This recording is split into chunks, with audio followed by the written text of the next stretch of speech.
যখনই গণতন্ত্র চাপা থাকে, তাকে যখন বাঁধ আটকে দেওয়া হয়, তাকে কণ্ঠরুদ্ধ করা হয়, তখন অন্য উগ্রবাদী শক্তিগুলো মাথা পেয়ারা দিয়ে উঠতে থাকে।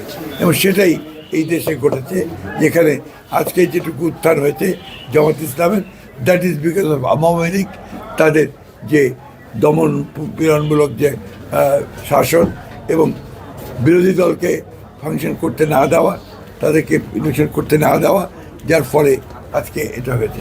বাট আমি অত্যন্ত কনফিডেন্ট যে বাংলাদেশের জনগণ ইতিমধ্যে তাদেরকে রিজেক্ট করেছে, বিএনপি 2/3 মেজরিটি পেয়েই গেছে। জনগণ তাদেরকে আবারও সুষ্ঠু, সৎ এবং কল্যাণমূলক রাজনীতির মধ্যে দিয়ে সমস্ত অপপ্রবণতাগুলোকে রুখে দিতে সক্ষম হবে। আমরা সবসময় আমাদের যে কমিটমেন্ট, সেই কমিটমেন্টে আমরা সবসময় অটল থাকি।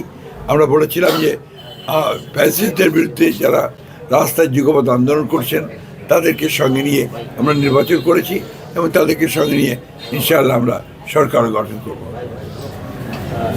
যেটা হলো যে আপনাদের যে 31 দফা, সেই জায়গাগুলোতে মানে আপনাদের মূল প্রাধান্য থাকবে। গতকাল বলেছেন আপনাদের আমরা 31 দফাটাই তো আমরা এটাকে ইমপ্লিমেন্ট করব। এর মধ্যে তো আপনারা জানেন যে সংস্কার কমিশনে আমরা অনেকগুলো জুলাই সনদে স্বাক্ষর করেছি, তো এগুলোই আমাদের সামনে আসবে। That will be hour priority. আমরা জুলাই সনদে যা যা সই করেছি সেগুলো আমরা সবগুলো ইমপ্লিমেন্ট করব। প্রায়োরিটি আমরা করতে থাকবো ধীরে ধীরে পর্যায়ক্রমে। আমাদের যে কৃতজ্ঞতা আছে সেটাও আমরা পর্যায়ক্রমে আমরা আপনাদেরকে অবশ্যই আমরা এগুলোকে কার্যকরী করবো।